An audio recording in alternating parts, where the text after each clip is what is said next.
nos campagnes. On fait nos tournées des campagnes. Quand on fait les campagnes d'évangélisation, on donne les littératures gratuites. On va faire, puisque maintenant il y a une imprimante, il suffit de payer tout le nécessaire et puis on se déplace. Et là, on peut faire plus de 1000, et puis c'est avec nous qu'on distribue. Amen. Alléluia. Donc, vraiment, cette sœur bien-aimée, c'est une sœur en Christ qui a fait le don de ces imprimantes. Amen. Voilà ici, pour ceux qui font les dons, on ne dit pas les noms. Et heureusement, même eux-mêmes ne pas qu'on dit les noms, donc c'est bon. La Bible déclare que ce que la main droite donne, et la main gauche fasse silence. Amen. Alléluia. Voilà. Voilà ce qu'elle a dit. C'était depuis, je ne sais plus quelle date, mais on a changé de. Elle a dit, voilà.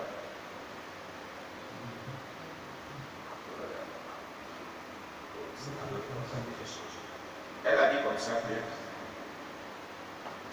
comme depuis longtemps je parle de don des imprimantes photocopieuses, elle veut faire ce don-là pour l'œuvre de Dieu.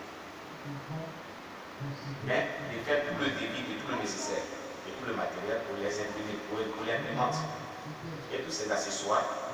Mais elle fait ce don-là comme une alliance pour son champ d'émission. Vous voyez comment c'est bon? Pour elle, son champ d'émission. C'est ce qu'elle a dit. Hein? Elle dit qu'elle fait ce don-là pour que son champ d'émission, elle puisse réussir son champ d'émission. Elle puisse réussir l'œuvre de Dieu, elle fait son champ d'émission. Voilà pourquoi elle fait ce don. Amen. Donc chaque fois qu'on utilisera cela, il dit à Dieu, c'est qu'elle désire son champ d'émission, accorde-lui cela au nom de Jésus. Accorde-lui cela au nom de Jésus. Oui. Parce que c'est ton œuvre. Regardez ce que la servante de Dieu Espérance, la missionnaire Espérance, qui est sur le champ d'émission de Soubré, qui est venue un peu pour se ressourcer. Elle disait hier, quand on a fait le programme de hier, elle disait comme ça que elle a fait la rencontre d'un homme de Dieu, vraiment, qui ne connaissent pas le dépouillement. Et avant de partir, comme les soeurs et les gens des documents, c'est les documents que j'ai ici, qui se vanillent, comme les gens ont ça là-bas, bon, tiens, on a commencé bien vraiment à sympathiser, mais je lui ai versé mon document dans la cabine, mais hier, c'est qu'il a, quand il a appelé, ce qu'il lui a dit là vraiment, elle était tellement contente. Il dit, ah, le document là, ça fait quand il dit là, il y a des choses qui sont dans ma vie, je note. Il y a des choses qui sont dans ma vie, je note. Et je me réponds seulement dire, voilà, Dieu est en train de purifier la vie de quelqu'un. Amen. C'est ça. Il dit, mais on ne nous a pas dit toutes ces choses, on sait Dieu, mais on allait aller en enfer.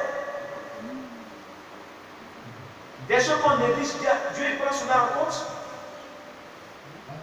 L'église a besoin d'être purifiée. Car l'église est sale. Amen. On voit des personnes, on voit des pasteurs. Mais quand Dieu va commencer à tamiser la vie de chaque personne, tu vas dire, et c'est lui des pasteurs, et c'est lui des chrétiens. Donc, ce sont des documents, quand tu les lis, Dieu permet qu'au travers de ces documents, ta vie soit nettoyée. Si tu veux vraiment le ciel, tu vas te repentir. Tu vas te repentir, tu vas chercher vraiment à te conformer selon ces documents. C'est qu'elle nous donne comme message. Amen. Alléluia. Donc ce frère, il est heureux. Et comme il doit venir ici, on attend. Amen. Que Dieu nous bénisse. Voici un peu comment le travail là se fait. C'est un simple document, quand tu le donnes à quelqu'un, puis c'est soit qui sur le livre. Il est heureux. Il est vraiment heureux. Il est vraiment heureux. Gloire à Jésus. Parce que ce document a un grand effet dans la vie de la personne. Travaille sa vie. Oui. Après, il avait oublié un truc. Oui. Il m'avait dit aussi que le vendredi, il devait aller prêcher. Oui. Comme il est dans le prophétique, oui. Il aimait beaucoup faire les prophéties. Oui. Mais quand il a fini de lire le document, oui. il allait prêcher là. C'est repentance. Repentons-nous. Repentons-nous. Son message a commencé à changer. On acclame le Seigneur. C'est le message de dernier temps. On ne dit pas qu'on ne doit pas exercer dans le prophétisme. On dit d'exercer dans le prophétisme. Ça, c'est sur des actions prophétiques. Mais nous ne perdons pas de vue le salut de notre âme. Ne perdons pas de vue la sainteté véritable et le salut de notre âme. C'est très important. Alléluia. Voilà ce qui est important.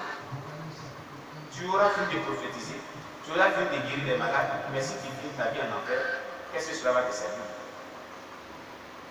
Amen.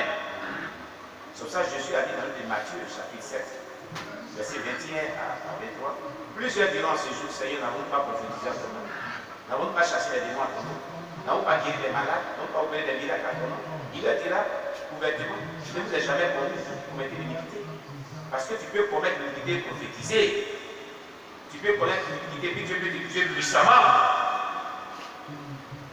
Mais tu diras qu'il ne t'a jamais connu, ça va te surprendre. Donc, l'insulte d'un ministère de puissance est suivi, marche de pair, disons, avec la sainteté véritable. C'est indissociable. Amen. Tu peux exercer dans le prophétisme, mais n'oublie pas de vivre dans la sanctification véritable, dedans dehors. Sinon, tu perdras le salut et tu seras vraiment éboussolé face vraiment à ton Dieu. Dieu nous bénisse. On va fermer les yeux, on va prier pour notre message. Éternel, nous te rendons toute la gloire. Nous te louons, nous te célébrons pour ta parole qui est vie et esprit. Nous prions que tu bénisses la parole. Le message que tu voudrais que nous recevons de toi en ce jour, Seigneur, permets que nous puissions le recevoir comme tu le veux. Et son objectif dans nos vies, que tu atteignes cet objectif dans nos vies au travers de ce message. Au nom puissant de Jésus, sois loué Jésus, sois béni notre Dieu. Au nom de Jésus, nous t'avons prié. Amen.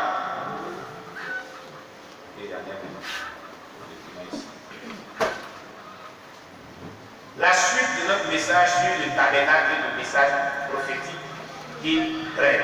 Amen. C'est une série de messages jusqu'à ce que nous définissons. Nous définissons est très important. Alléluia. Nous avions progressé dans notre série de messages sur le tabernacle en parlant du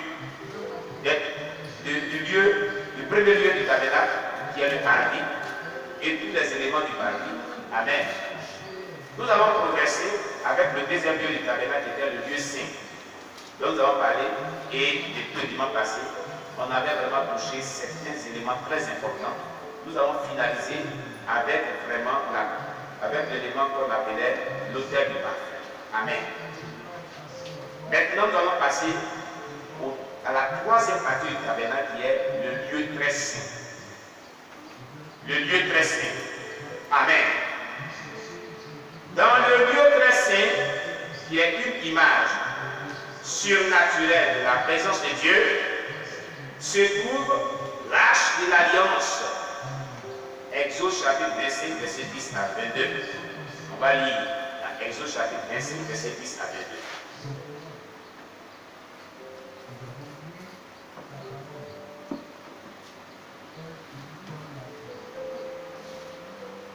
22. Exode chapitre 25, verset 10 à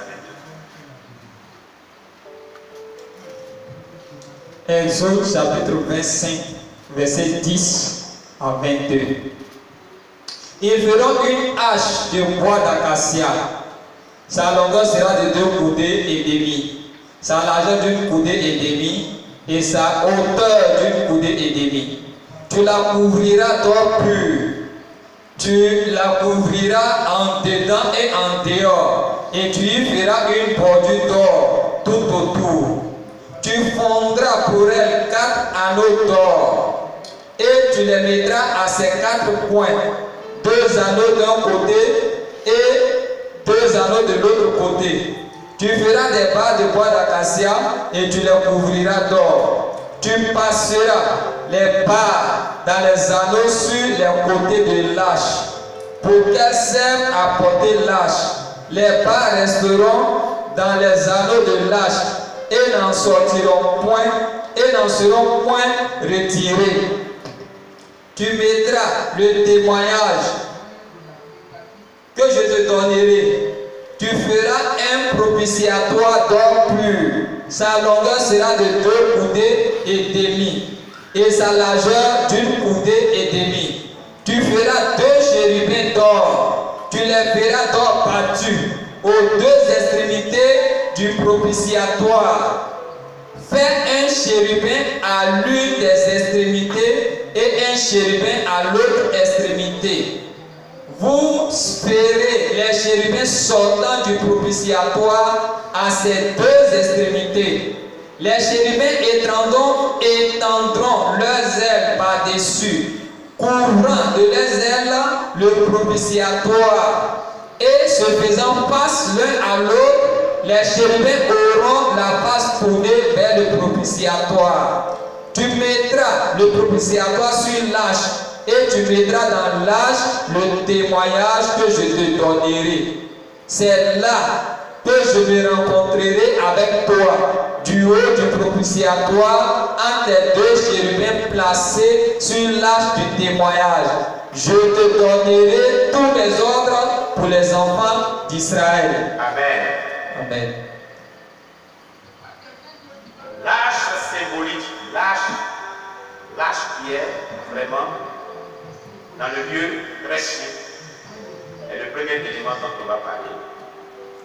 L'arche symbolise la grâce de Dieu prophétiquement que nous avons de nos jours.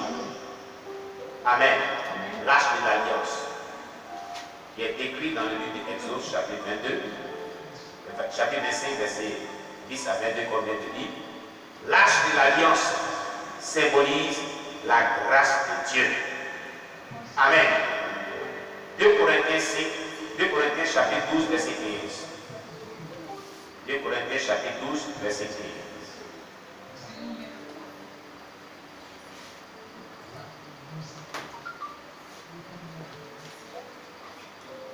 Chapitre 12, verset 15. 2 Corinthiens chapitre 12, verset 15.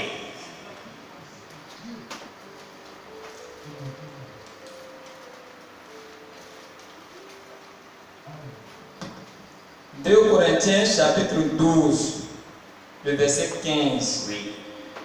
Pour moi, je je ferai très volontiers des dépenses. Vas-y. Et je me dépenserai moi-même pour vos âmes, en vous aimant davantage. Serais-je moins aimé de vous? Amen. Amen. Oui, Dieu pose la question. Il dit pour moi, je dépenserai très volontiers et je me dépenserai moi-même pour vos âmes. Du siège. C'est ça? Voilà, le mal écrit. Voilà.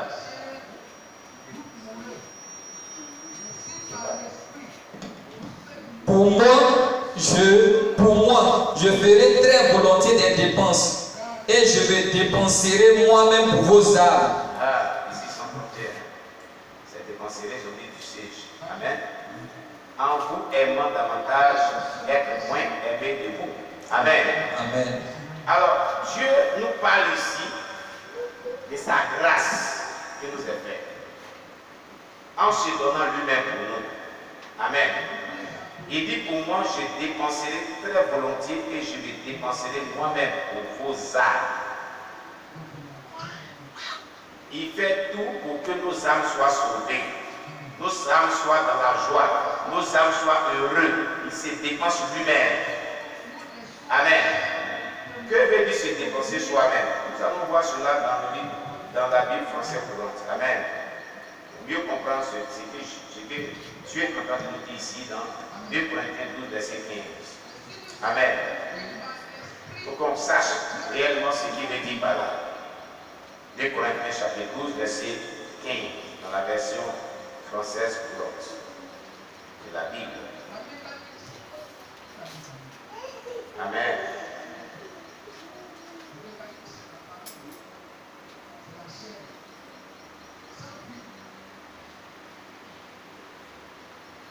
Gloire à Jésus-Christ.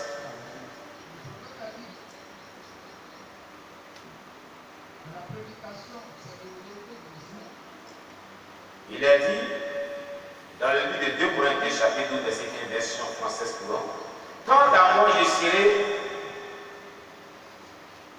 heureux de dépenser tout ce que j'ai et de me dépenser moi-même pour vous. M'aimerez-vous point? Mais mêlez-vous